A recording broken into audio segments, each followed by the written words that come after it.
Opozita protestoi në sallën e Kuvendit njëkohësisht me qytetarët dhe aktivistët jashtë. Pas refuzimit të mazhorancës për zgjatjen e afatit të Komisionit të Reformës Territoriale, demokratët bllokuan foltoren, duke pamundësuar leximin e planit të PS-s për hartën e re.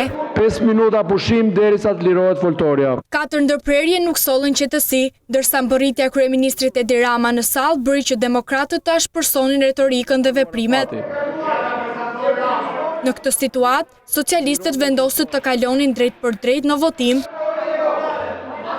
Kreu i grupit parlamentar të Partisë Demokratike, Gazmend Bardhi, ju drejtua kryeministrit Rama me fjalën hajdut dhe më pas hodhi ujë në drejtim të kreut të qeverisë, për çka u përjashtua me njëherë nga punimet e Kuvendit.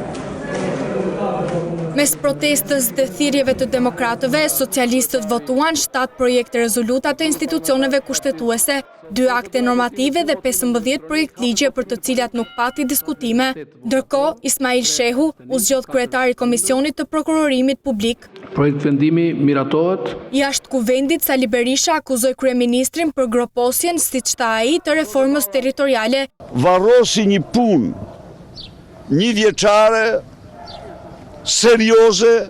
Edhe pse ishte paralajmëruar se kjo do të ishte seanca e fundit, Kuvendi nuk i mbylli punimet këtë të enjte, ndërsa u miratua zhvillimi një seance tjetër më 30 korrik.